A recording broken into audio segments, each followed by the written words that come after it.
ఇప్పుడు మనకు చిన్న అధికారం చేతిలో ఉందనుకో, అధికారాన్ని దుర్వినియోగం చేస్తామా లేదా మనం? ఇప్పుడు సచివాలయంలో నువ్వు సెక్రటరీగా పనిచేస్తున్నావు అనుకో, ఏంటి, సచివాలయంలో నువ్వు సెక్రటరీగానో అలాంటి ఏదో పోస్టులో పనిచేస్తున్నావు అనుకో, ఇప్పుడు నీ కింద ఉన్న వాళ్ళకి సుక్కలు చూపిస్తావు, చూపివా నువ్వు? చెప్పండి అమ్మా, చూపిస్తామా లేదా? నీ పని నువ్వు చేసుకోక ఎక్కడో చేయవలసిన కూడా వచ్చి ఈ పని చేయి, ఆ పని చేయి, ఒత్తిడి. అంటే మనం ఏం చేస్తున్నాము? మన అధికారమును దుర్వినియోగం చేసుకుంటున్నాం. దానివల్ల వచ్చే నష్టం ఏంటంటే, వాళ్ళు కనుక కంప్లైంట్ చేస్తే నీ ఉద్యోగమే పోతుంది. ఇది లోక సంబంధం. మరి ఆత్మ సంబంధముగా నీకు ఇవ్వబడిన దేవుని శక్తిని దుర్వినియోగం చేసావనుకో, కంప్లీట్గా ఆ శక్తిని దేవుడు నీ దగ్గర నుంచి తీసేసుకుంటాడు. అప్పుడు నువ్వు ఎంత గింజుకున్నా ఎంత చేసినా ప్రయోజనము లేదు. మీకు అర్థమవుతుందా? కొత్తగా సైకిల్ నేర్చుకున్నవాడికి ఎట్టుంటుందంటే, యాడికైనా సైకిల్ వేసుకుని తొక్కాలనిపిస్తుంది. కొత్తగా బండి నేర్చుకున్నవాడికి ఎట్టుంటుందంటే, నాయన ఏడ తాళాలు పెడతాడో తెలుసుకుని నాయన పడుకున్నప్పుడు, చెప్పండి, మాట్లాడరే, మీ నాన్నకు తెలుసు నీకు ఎప్పుడు తాళం ఇవ్వాలో. నాన్న నీకు నిజంగా నమ్మి తాళం ఇచ్చిన్నాడు, నువ్వు కింద పడే పరిస్థితిలో ఉండవు. గుర్తుపెట్టుకో, ఎవరినో గుద్దే స్థితిలో ఉండవు. నీవు ధైర్యముగా పొయ్యి వచ్చే స్థితిలో ఉంటావు. ఆ టైంలోనే తండ్రి నీకు తాళాలు చేతికి ఇస్తాడు. కానీ మన పిల్లలు ఏం చేస్తారు తెలుసా? నాయన పడుకున్నప్పుడు మడసంగా తీసిపోయి ఆ దానికో దీనికో గుద్దేసి పడిపోయే దెబ్బలు తెల్చుకుని మడసంగా ఏం తెలవనట్టు బండ్లు పెడతారు. చెప్పండి, మాట్లాడరే. మీ కొడుకులు అదేగా చేస్తుంది ఇప్పుడు. అదే డొక్కులో బండి అనుకో, ఎన్నిసార్లు పడేసిన బాధలే. మా నాయన గుర్తుపట్టలేడు, డొక్కులో బండి కదా. అదే బైక్ అనుకో, సొట్టా గిట్ట పోతే తెలిసిపోతుందని భయం. ఎవరు రా బండి తీసిందంటే అని అంటాడు. ఈ మీద కూడా నేనే, నువ్వు అడుగున్నప్పుడు తీసుకోవేంటి, కింద పడిపోయినా అన్నట్టు. అంటే తండ్రికి తెలుసు నీకు ఎప్పుడు తాళం ఇవ్వాలో, ఎప్పుడు తాళము. చెప్పండి, ఏయ్ నా ఆస్తి నాకు ఇస్తావా లేదా అన్నాడు తండ్రిని. ఒరే నాయనా, ఇప్పుడు ఈ ఆస్తి నీకు ఇచ్చేస్తే దాన్ని నువ్వు దుర్వినియోగం చేస్తావనే విషయం నాకు తెలుసు. కొడుకా, నీ కాళ్ళు పట్టుకుంటాను రా, నా మాట వినురా. ఈ ఆస్తిని నేను ఎత్తుకపోను, నీ ఆస్తి నీకే ఇస్తా. కానీ ఆస్తిని కాపాడుకోగలిగినంత శక్తి నీ దగ్గర ఇంకా లేదు. కానీ విన్నాడా? తీసుకున్నాడు, వెళ్ళాడు, దుర్వినియోగం చేసుకున్నాడు, పిచ్చివాడి వలె మారిపోయాడు. ఎంత గుణపాఠం చెప్పిన గుణము రాక గడ్డి తింటూ ఉన్నాడు. ఆఖరికి అదే చెత్త తినే పశువు దగ్గరికి వచ్చాడు. ఆ పశువు మూతితో కొట్టగానే వాడికి ఏమొచ్చిందంట? జ్ఞానోదయం. ఇంగ్లీష్లో రాసింది than he came to sense. అంతవరకు వాడికి ఏమి లేదు, సెన్స్లెస్ ఫెలో, జ్ఞానము లేదు. ఎప్పుడైతే ఆ పంది మూతితో గుద్దిందో వాడికి ఏమొచ్చింది? అప్పుడు ఏమంటున్నాడు? మార్గము చూపుము ఇంటికి నా తండ్రి, మాధుర్య ప్రేమ ప్రపంచము చూపించు. హల్లెలూయా, హల్లెలూయా. తల్లిదండ్రులారా, మన పిల్లలకు మనం ఎప్పుడు మేలు చేసేవారమే. ఎప్పుడు వారికి ఏమి కావాలో మనకు బాగా తెలుసు. మరి మనకెంత తెలిసినప్పుడు పైన దేవునికి ఎంత తెలుసు ఆలోచించండి. అవునా? అందుకే షద్రక్, మేషక్, అబేద్నెగోలు, మేము ఎవరికి నీతి నిజాయితీగా ఉన్నా నీ పట్ల లేకపోతే మమ్మల్ని నువ్వు రక్షించలేవు, మమ్మల్ని నువ్వు కాపాడలేవు. కనుక నీ ఎడల మేము ఏం కలిగి ఉంటాము? నిజాయితీగా ఉంటామని నిలబడ్డారు. దేవునికి స్తోత్రం, హల్లెలూయా. యాకోబుకు రాసిన పత్రిక 1వ అధ్యాయం 2వ వచనం. జాగ్రత్తగా వినండి, ఈ మాట అండర్లైన్ చేసుకోండి. నా సహోదరులారా, నా సహోదరులారా, మీ విశ్వాసమునకు కలుగు పరీక్షకు ఓర్పును పుట్టించునని ఎరిగి మీరు నానా విధములైన శోధనలలో పడినప్పుడు అది మహా ఆనందమని ఎంచుకొనుడి. దేవునికి స్తోత్రం. ఈ మాట పొద్దున్న నేను చదువుతుంటే నా గుండెకు తట్టిన మాట ఏంటో తెలుసా? శోధన నీ దగ్గరికి వస్తే, చదువమ్మ ప్రారంభంలో, నా సహోదరులారా, మీ విశ్వాసమునకు కలుగు పరీక్ష ఓర్పును పుట్టించునని ఎరిగి. ఏం పుట్టిస్తుందంటండి? విశ్వాసమునకు కలుగు పరీక్షకు ఏమొస్తాడంట? దేవుడు ఏమిస్తాడంట? ఓర్పునిస్తాడు. అందుకే షద్రక్, మెషక్, అబేద్నెగోల ముందు మరణం కనపడుతున్న వారు ఓపికతో దేవుని సెలవు కొరకు ఎదురు చూస్తున్నారు. విశ్వాసము మూలన వచ్చే పరీక్షకు దేవుడు ఏమిస్తాడు? ఓర్పు. యోబు ఎందుకంత ఓర్పు కలిగి ఉన్నాడు? విశ్వాసముతో కలిగిన ఓర్పు. పౌలు, శీలలు ఎందుకంత ఓర్పు కలిగి ఉన్నారు? విశ్వాసముతో వచ్చిన. మనకుందా ఓర్పు? నేను ట్రక్కు తీసుకోబోతున్నాడు, పోలీసులు పట్టుకుంటా, నాకు ఓపిక ఉండదు సార్, మనకు అన్నీ ఉన్నాయని చెప్పినా ఇడిచిపెట్టాడు సార్, ఓపిక ఉండదు సార్. కానీ నిజంగా అందుకే కొన్ని మన శరీరము ద్వారా వచ్చేవైతే, కొన్ని విశ్వాసము ద్వారా వచ్చే శోధన. దాని ద్వారా దేవుడు ఏమిస్తాడు మనకు? ఓర్పు. ఇప్పుడు షద్రక్, మెషక్, అబేద్నెగోలు వారి ముందు మరణం ఉంది, ఊరంతా వారి మీదకి దండెత్తింది, అయినా వారు భయపడ్డారా? ఎందుకు అలా ఉన్నారో తెలుసా? ఇప్పుడు రెండో పాయింట్ తెలుసా? Remember to entrust yourself in God's hand. తెలుగులో చెప్తున్నాను, మిమ్ములను దేవుని చేతులకు అప్పగించుకోవాలి. చెప్పండి. ఇప్పుడు మిమ్ములు అన్న దగ్గర నేను దేవుని చేతికి. ఎందుకంత ధైర్యం, ఎందుకంత నెమ్మది అంటే, నేను నా దేవుని చేతిలో ఉన్నా. చెప్పండి. నేను నా దేవుని చేతిలో ఉన్నా. ఇప్పుడు దేవుని చేతిలో మనం ఉన్నప్పుడు భయపడొచ్చా?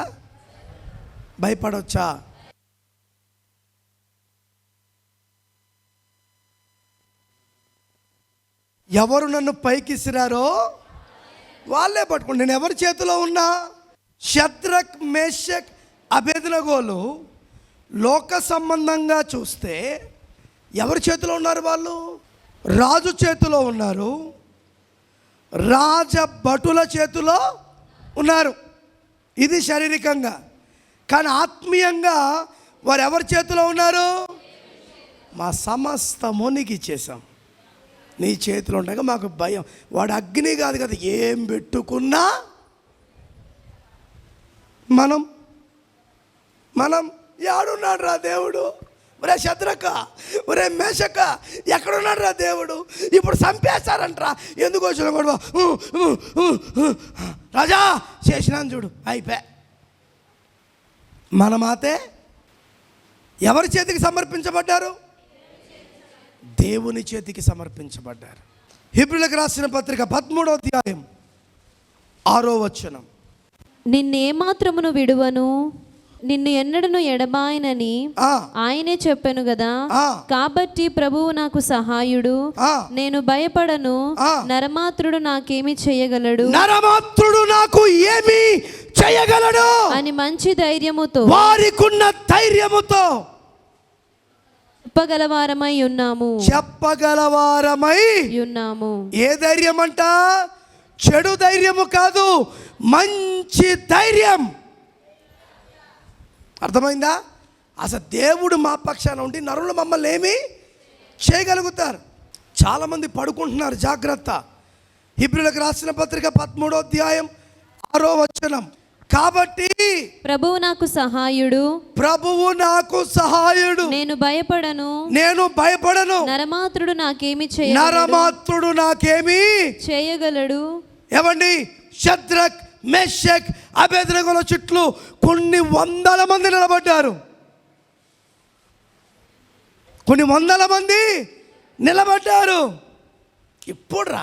ఇప్పుడు వాళ్ళు చంపేస్తారు, రాత్రి అనేటోళ్ళు చాలామంది ఉన్నారు. కానీ షద్రక్ మెషక్ అబేద్నెగోలు అసలు నీవే మా పక్షాన ఉండగా వీళ్ళు ఏమి చేయగలుగుతారు? ఆమేన్. ఏ ధైర్యం అంటండి అది? మంచి గుడ్ కరేజ్. ఏంటది? ఈరోజు నిన్ను వెలివేయచ్చు, ఊరంతా ఏకమవ్వచ్చు, కానీ ఊరంతటిని అధిగమించగలిగిన శక్తి ఇచ్చు దేవుడు నీ పక్షాన ఉన్నాడని మర్చిపోవద్దు. వారిలో ఒంటరి అయినా వాడు 10 ఎవరా 10 బలం ఇచ్చేదంటే దేవుడే. ఆమేన్. హల్లెలూయా. ఆయన కోరుకుంటే చాలు నీకు. ఆయన మాట తప్పేవాడు కాడు. నీ దగ్గర నిజాయితీగా ఉన్నామయ్యా, నీకే మా జీవితాలను సమర్పించాం కనుక ఈ నరమానవులు మమ్మల్ని ఏమీ చేయగలుగుతారు? ఏమైనా చేయగలుగుతారా? మహా అంటే మన పేరు బదనామం లేపగలుగుతారు, అంతే కదా. చేయగలిగింది ఏమన్నా ఉందా? బదనాము చేసే మాటలే లోకం వింటది, కానీ దేవుడు అలా వినేవాడు కాదు. దేవుడు వారి ముందే మనను తలను ఎత్తు వారిగా చెయ్యగలిగిన దేవుడు మన దేవుడు. ఆమేన్. అందుకే దేవునికి మనము షద్రక్ మేషక్ అబేద్నెగోలు ఉన్నట్టుగా నిజాయితీగా ఉండాలి. రెండోదేంటి? ఆయన ఏ శోధన వచ్చినా, ఏ పరిస్థితి వచ్చినా, నీ తాగుబోతు భర్త మారాలన్నా, నీ వ్యభిచారి భర్త మారాలన్నా, నీ వ్యభిచారి భార్య మారాలన్నా, నీ తిరుగుబోతు భార్య మారాలన్నా, సమాజంలో స్థితిగతులు మారాలన్నా నువ్వేం చేయాలా?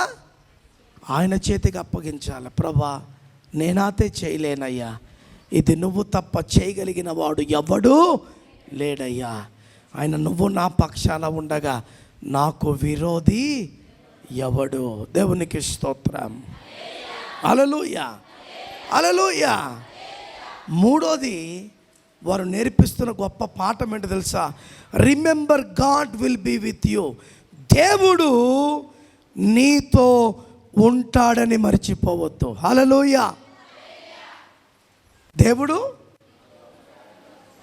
చెప్పండి, చీకటిలో ప్రయాణం చేసినా ఉన్నాడు, వెలుగులో ప్రయాణం చేసినా చెప్పండి ఉన్నాడు, కూర్చున్నా ఉన్నాడు, లేచినా ఉన్నాడు, తిన్నా ఉన్నాడు, తినకపోయినా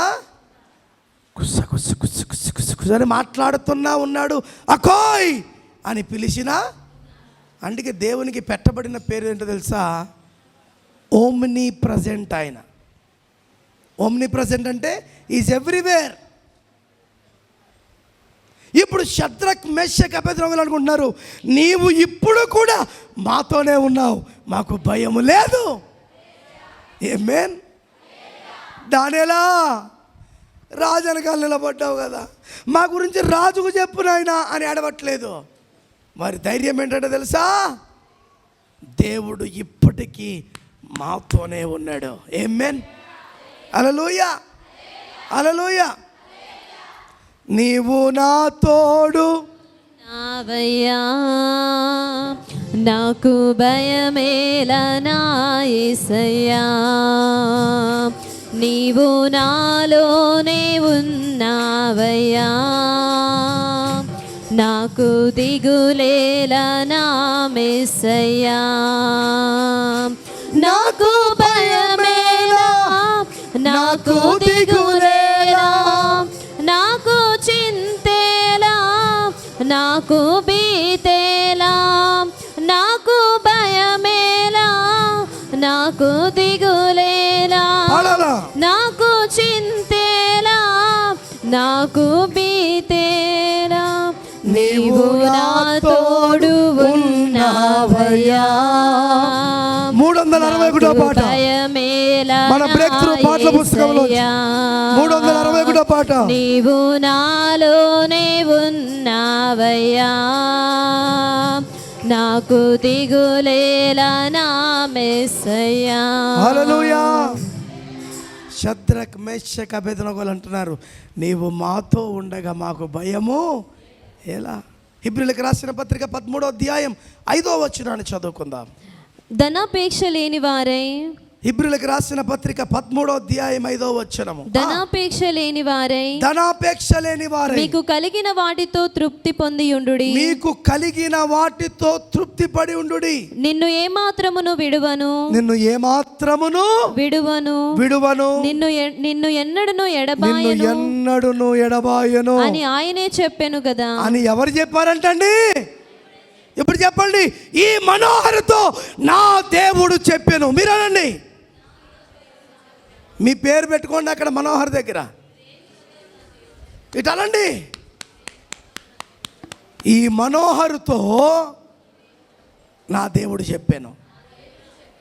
ఏం చెప్పాడు? పాతలు మానేసి పనులకు వెళ్ళండి అని చెప్పాడా? పాతలు మానేసి ఊరికి వెళ్ళమని చెప్పాడా? ఏం చెప్పాడు చెప్పండి? నిన్ను ఎన్నడూ విడువను, ఏమాత్రము. ఇప్పుడు షద్రక్ మేషక్ అబేద్నెగోలు దేవుడు విడిచిపెట్టాడా? ఎందుకు విడిచిపెట్టలేదు? ఉమా, ఎందుకు విడిచిపెట్టలేదు? దేవుని దగ్గర నిజాయితీగా ఉన్నారు, ఆయన చేతులకు సమస్తమును అప్పగించుకున్నారు. అందుకే వారితో ఎవడున్నాడు? ఇప్పుడు దేవుడు ఉన్నాడు. దేవునికి స్తోత్రం. అర్థమవుతుంది? అందుకే మనం ఎలాగ ఉండాలంట? ఉన్న వాటితో, ఉన్న ఉన్న ఉన్న ఇప్పుడు చిన్న ఇంట్లో బాడెక్కున్నావు, దేవునికి పెద్ద ఇల్లు ఇచ్చాడు అనుకో, మళ్ళీ నీకేం దీనికంటే పెద్దది కావాలంటావు. దేనికంటే? మాట్లాడండి. ఉన్నదాన్నే శుభ్రం చేసుకోలేకపోతున్నావు. చిన్న గది కనుక టకటక కొట్టుకున్నావు. ఇప్పుడు ఏమైంది? పెద్దగా అయ్యింది. ఏదో ఇంకా పెద్దది అడుగుతున్నావు. చేసుకోగలుగుతావా చెప్పండి? అందుకే నేను అదే అంట, నువ్వు చెప్పులు వేసుకుంటున్నావా? దాన్ని బట్టి దేవుని స్తుతించు. చెప్పులు లేకుండా తిరుగుతున్నవారు అనేక మంది ఉన్నారు. నువ్వు 3 పూట్ల కడుపు నిండా నువ్వు కోరుకుంది తింటున్నావా? దేవుని స్తుతించు. కనీసం ఎల్లులపై కారం మెతుకులు లేని వారి లోకములో ఉన్నారు. నువ్వు ఒక బిల్డింగ్లో ఉంటున్నావా? దేవుని స్తుతించు. కనీసం పాక అనగా కొట్టము లేని వారు ఎంతోమంది లోకములో. నువ్వు మంచి బట్టలు వేసుకుంటున్నావా? ప్రభును స్తుతించు. ఎందుకో తెలుసా? సమాజంలో అనేక మంది చినిగిపోయిన బట్టలు లేకుండా తిరుగుతున్న వారిని కూడా మనము చూస్తున్నాం.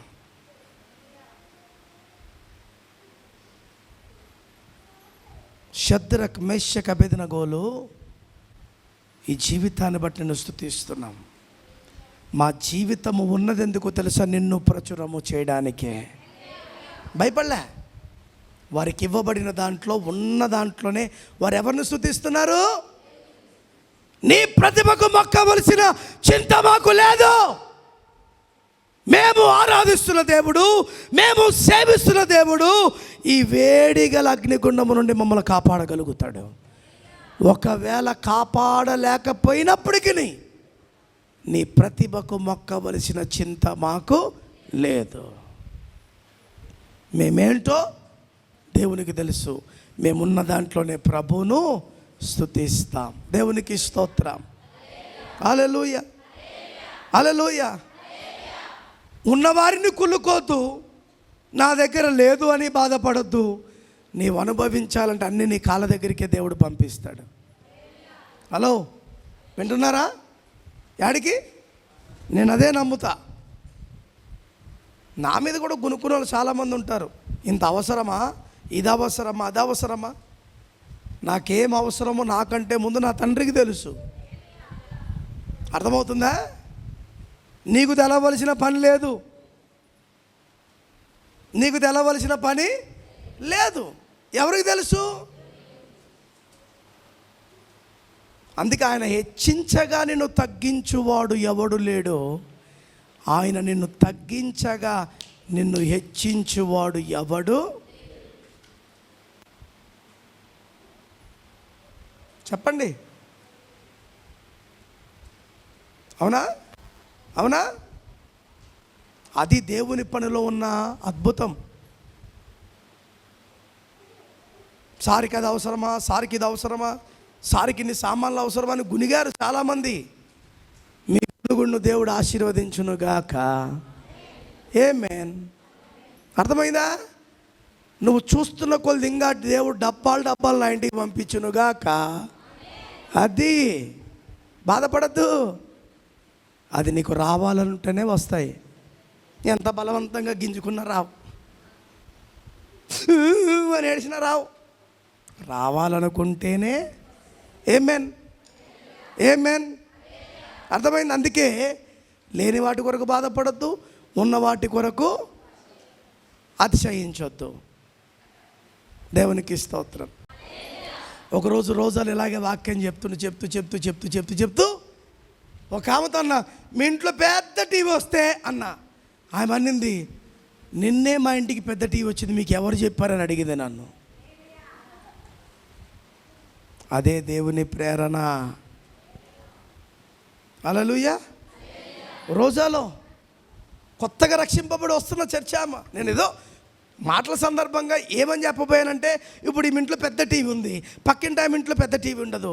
ఇప్పుడు మా ఇంటికి పోయి అక్క రాక్క మా ఇంట్లో టీవీ వచ్చిందని చూపిస్తుంది. ఇప్పుడు పోయింది మంచి మనసుతో పోవాలి కదా. ఏమని పోతుంది ఇది? దాని జిమ్మడిపోను, దాని టీవీ కాలిపోను, నాకు లేని టీవీ దానికి వచ్చిందా అంటారా లేదా? చెప్పండి.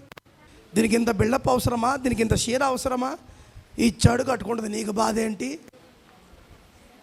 ఏంటి ఇచ్చాడు? ఆ కట్టుకున్నది ఒళ్ళు కట్టుకునేటట్టు ఉండాలా, మరి బరి తగ్గించిన దానిలాగా తిరిగేటట్టుగా ఉండకూడదు. ఇది ఎందుకు? ఇది కప్పుకోనిక. దుప్పటి మరి దుప్పట్లు ఇచ్చి ఎట్టుంటుంది అంటే, దుప్పట్లు వేసుకుని పోతున్నాం అనుకో, ఎట్టా రోడ్లు ఏమన్నా కుక్కలు పందులు మన వెనకాల పడవు. ఇవే పెద్ద కుక్కల్లాగా ఉన్నాయి, ఇవే పెద్ద పందుల్లాగా ఉన్నాయని ఆలోచించండి. దేవుడు మానవులకి ఏమి ఇచ్చాడు? ప్యాంటు, ఇంకా షూటు, బూటు ఇచ్చాడు. మీకు అసలు మాకు లేని రంగులన్నీ ఆడవాళ్ళకే సాతాను పెట్టింది. అద్భుతమైన రంగులు. అయ్యి బాబాయ్, తలక్ తలక్, మెలక్ మెలక్, ఆ తర్వాత సావు అంతే. ఎన్ని రకాల రంగులో చూడండి. మావి చూడండి, ఒకటే గీత, ఒకటే ప్యాంట్. మీకు చూడండి ఒకసారి. ఏ ప్రపంచం ఇది? రంగుల ప్రపంచం. ఏ ప్రపంచం? కట్టుకుంటున్నారనుకో, ప్రభా వాళ్ళకి ఇచ్చా వందనాలను. నీ మంచితనాన్ని బట్టి దేవుడు అనుకోకుండా నీ దగ్గరకే దాని చీర కాలిపోవాలి బాబా. దాని చీర ఆటో దిగుతున్న తట్టుకుని తగ్గించుకోవాల్సింది. ఇట్లాంటి ప్రార్థన చేస్తే దేవుడు వింటాడా? నాకంటే మంచి జించి బండి వేసాడా? బండి ఎక్కుతుంటే మనిషి నీ పోవాలి బాబా.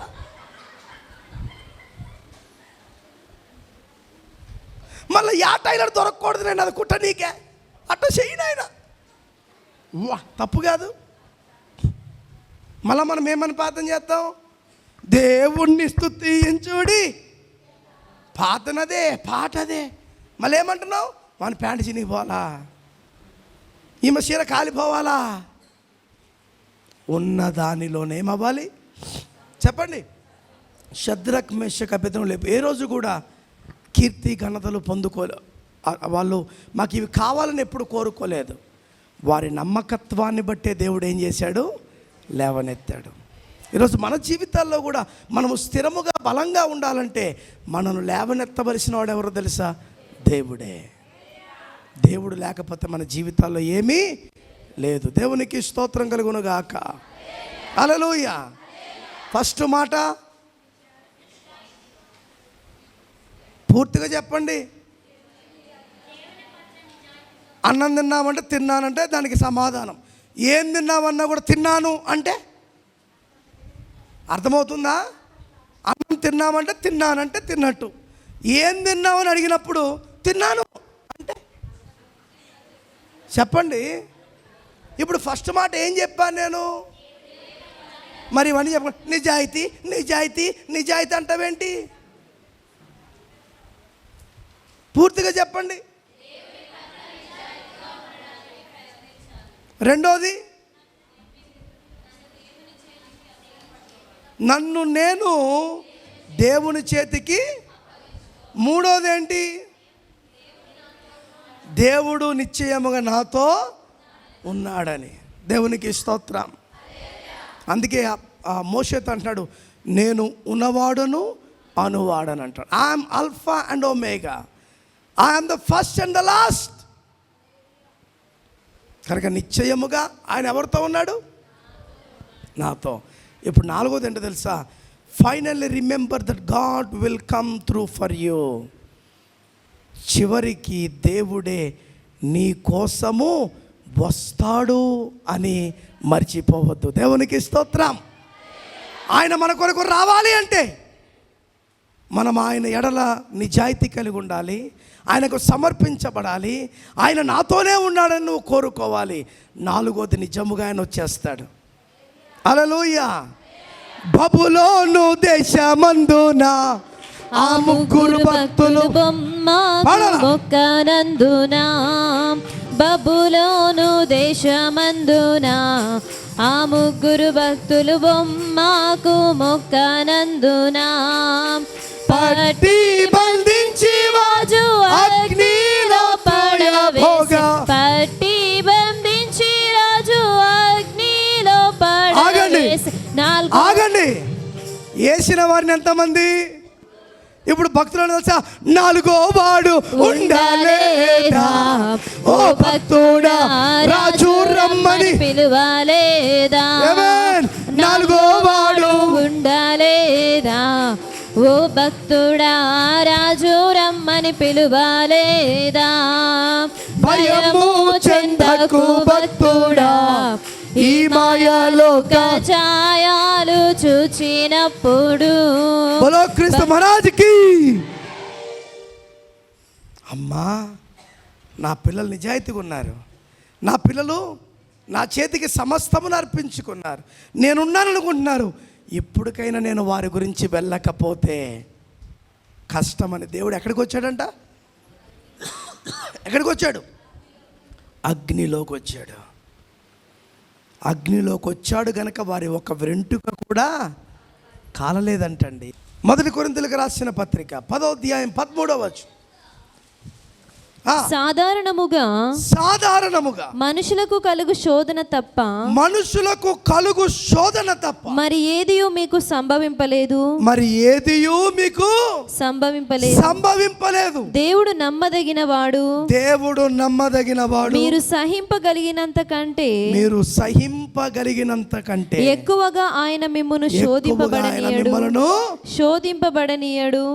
వారు సహించి అగ్నిలోకి వెళ్ళడానికి ఇష్టపడ్డారు గనుక వారిని కాలనివ్వకుండా దేవుడే వారిని కాపాడాడు. కనుక మన జీవితాల్లో ఏది వచ్చినా భరించగలిగిన శక్తినిచ్చే దేవుడు ఆ శోధన మనకు పంపుతాడు.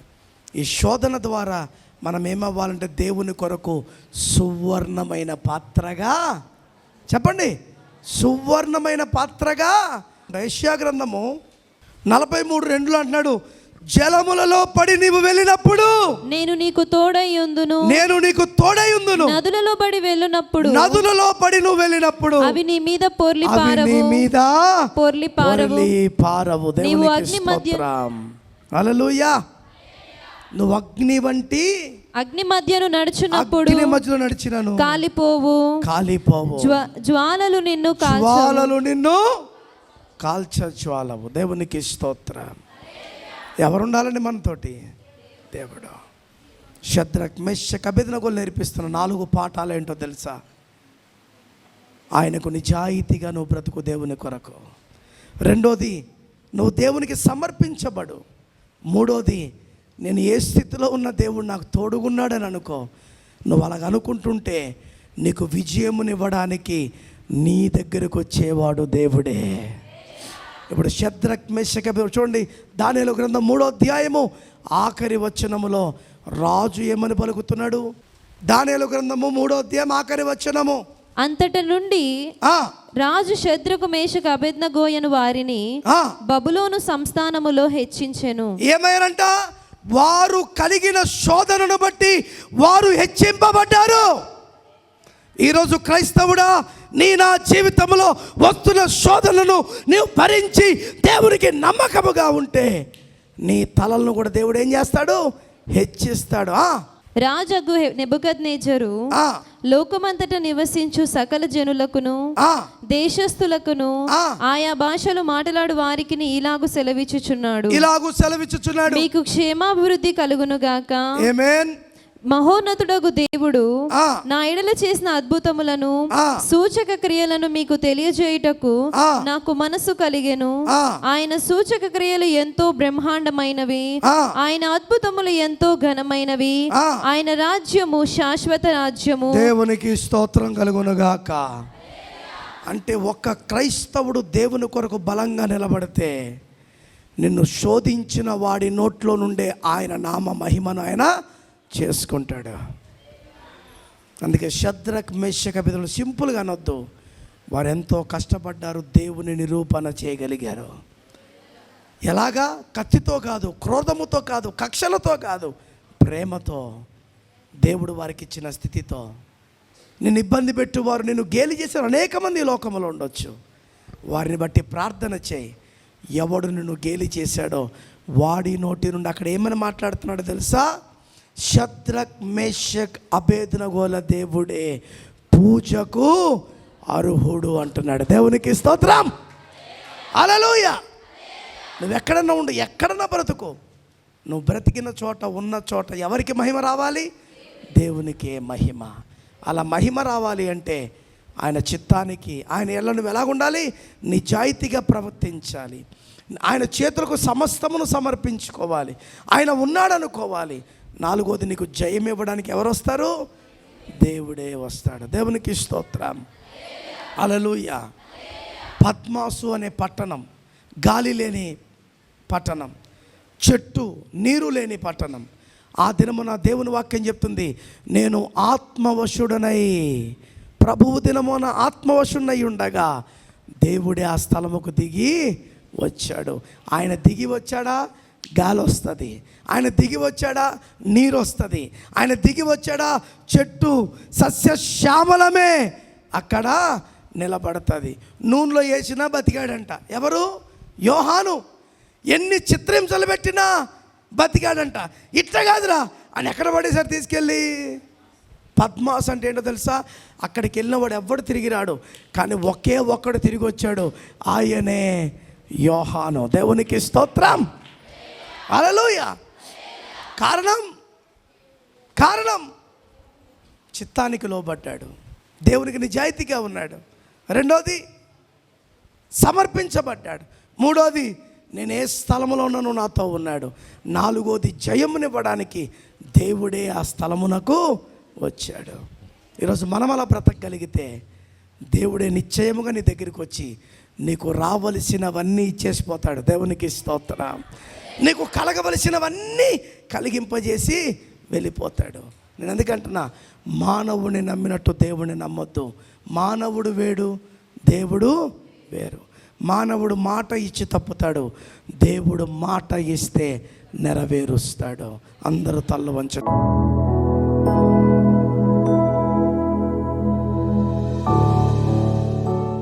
పరిశుద్ధుడా, వాక్యము నీది, చెప్పిన వాడిని దాసున్నయ్యా. నా మట్టి జ్ఞానమును మానవతలు మరుగుపరిచి నిశ్చయముగా షద్రక్ మేషక్ అబేద్నెగోల జీవితాల నుంచి అనేక విషయాలు మేము నేర్చుకోవడానికి నువ్వు చూపిన కృపను బట్టి నీకు వందనాలు. నీ కనికరము చేత తృప్తిపరిచి నడిపించమా. ఈ వాక్యం మా జీవితాల్లో గొప్ప ఫలభరితంగా ఉండే కృప దయచేయండి. యేసు నామములో అడుగుచున్నాము తండ్రి, ఆమేన్.